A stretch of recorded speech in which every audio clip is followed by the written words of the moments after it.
안녕하세요. 서대리입니다. SCHD 운영 로직을 한국 주식에 적용한 타이거 코리아 배당 다우존스 관련 영상이 자주 보이는 요즘입니다. 개인적으로 흥미로운 컨셉이라 생각했고 많은 구독자님들께서도 물어보신 ETF인 만큼 과거 데이터 기반으로 나름 분석해봤습니다.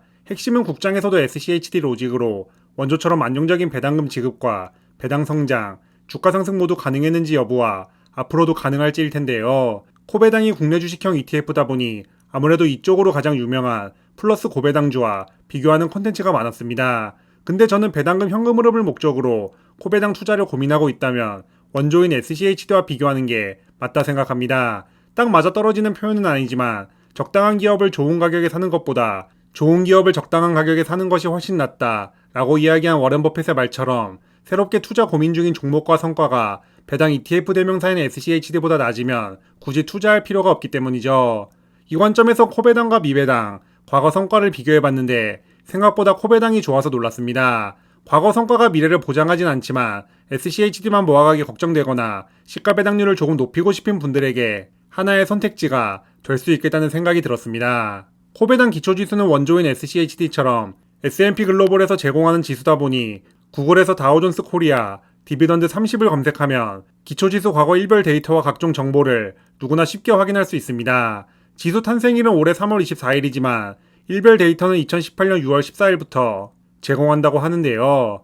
이 사이트에서 원조인 SCHD와 코배당 기초지수 수익률을 달러 기준으로 바로 비교해 볼 수 있습니다. 코배당 기초지수 차트에 미배당을 추가해서 5년 TR 수익률을 비교해 보면 코배당이 미배당보다 좋았다는 충격적인 결과가 나옵니다. 최근에 SCHD 성과가 좋지 않았다 보니 5년뿐만 아니라 3년, 1년 모두 코배당이 좋았습니다. 코배당 기초지수 데이터 시작일인 2018년 6월부터 지금까지 수익률은 이 사이트에서 바로 확인할 수 없어서 제가 수작업으로 차트를 만들어 봤습니다. 다행히 누적 성과는 미배당이 더 높게 나오면서 배당 ETF 1티어 자존심을 지켰습니다.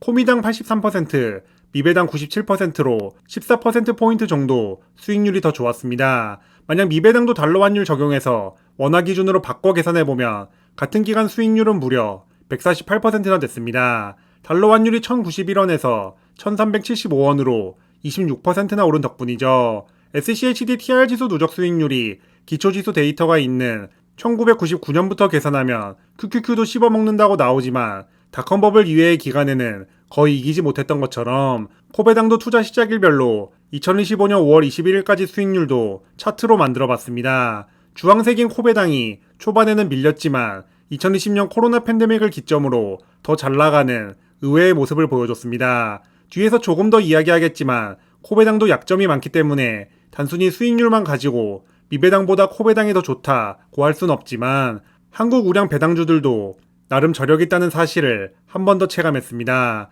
참고로 최근 5년간 수익률도 통화별로 나눠서 비교해보니 코배당 131%, 미배당 달러 89%, 미배당 원화 112%였습니다.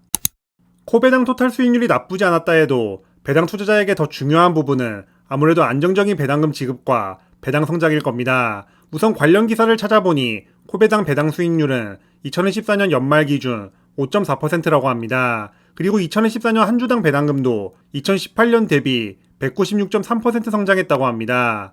연평균 배당 성장률이 거의 20%입니다. 실제로 이 정도 됐는지 평소처럼 PRTR 지수 데이터로 분석해 봤는데요. 기초지수 기반 시뮬레이션이라 100% 딱 맞는다고 볼 수는 없지만 2019년부터 2024년까지 연도별 배당금을 보면 대략 이 정도인 것 같습니다.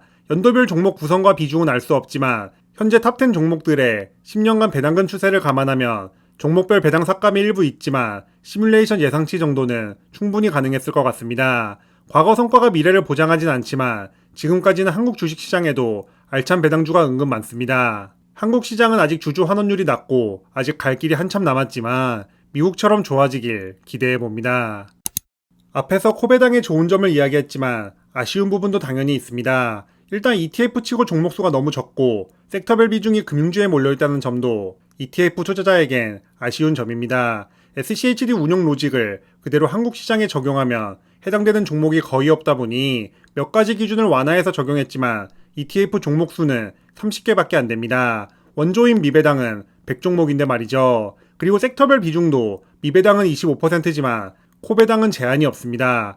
퀄리티 좋은 고배당주가 모든 섹터에 들어있는 미국과 다르게 한국은 금융 섹터, 쏠림 현상이 심합니다. 한국 주식시장에서 안정적으로 배당금 지급과 동시에 고배당인 종목들로 ETF를 구성하면 대부분 비슷할 수밖에 없는 이유입니다. 고배당 섹터 비중을 보면 금융이 52%로 절반을 넘고 자유소비재 21%, 산업재 16.8%, 필수소비재 4.5%, 커뮤니케이션 4.5%, 에너지 1.3%입니다. 금융섹터가 큰 만큼 금리가 어떻게 되느냐에 따라 변동성이 훨씬 클 수밖에 없는 구조입니다. 거기다가 한국은 관치금융이 디폴트라 정부가 갑자기 배당 삭감을 지시하거나 자유로운 영업을 제한하는 경우가 많습니다.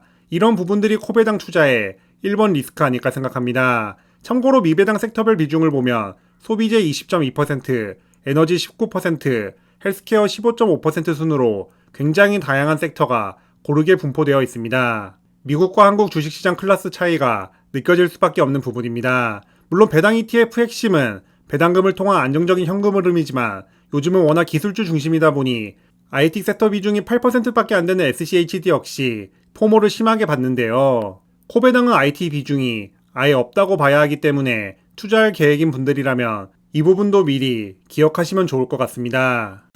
과거 데이터 토대로 코배당 기초지수가 나름 경쟁력 있고 컨셉대로 작동하고 있다는 사실과 한국 주식시장 특성상 섹터 쏠림이 심하다는 사실도 함께 살펴봤습니다. 2024년 말 기준 배당률이 5.4%로 높고 과거 성과도 나쁘지 않았다 보니 상장 이후 많은 분들이 관심 가지고 실제 투자까지 이어지는 모습입니다. 배당금이 앞으로도 안정적으로 나올지 그리고 원조처럼 성장도 잘할 수 있을지는 시간이 지나봐야 알 수 있기 때문에 당연히 제가 좋다 나쁘다를 평가할 수 없습니다. 대신 투자 고민 중인 분들에게 나름의 의사결정 포인트는 이야기할 수 있을 것 같은데요.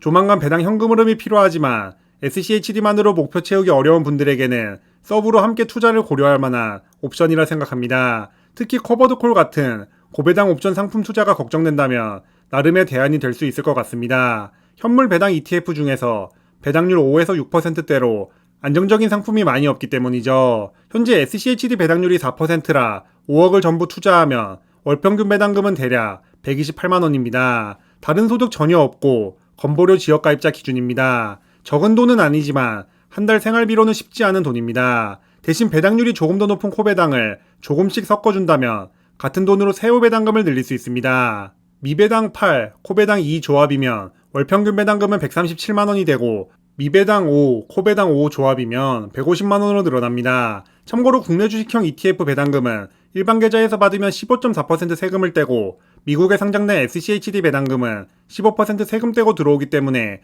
코배당 투자 비중이 늘어날수록 세율도 조금씩 올라갑니다. 여기서 한 발 더 나아가서 일반 계좌가 아니라 연금 계좌를 이용한다면 같은 돈으로 쓸 수 있는 생활비는 훨씬 많이 늘어납니다. 연금으로 수령하는 국내 상장 미국 ETF 배당금의 이중과세 적용해도 일반 계좌보다 세율이 훨씬 낮기 때문이죠. 미배당 100% 투자해도 월평균 배당금은 137만원으로 일반 계좌보다 9만원 많아집니다. 조합별 세후 월평균 배당금 비교해보면 연금 계좌의 강력함을 잘 알 수 있습니다. 노후 준비가 목표인 분들이라면 절세 계좌 이용이 무조건 1번인 이유입니다. 절세 계좌 혜택이 점점 줄어들고 국가가 언제 통수 칠지 모른다고 하지만 여전히 가장 혜택 좋은 제도인 만큼 저는 지금처럼 월적립 매수로 꾸준히 모아갈 겁니다. 만 55세 은퇴 이후에는 배당금만으로 안정적인 노후 보낼 수 있다는 사실을 앞으로도 직접 증명해 보겠습니다.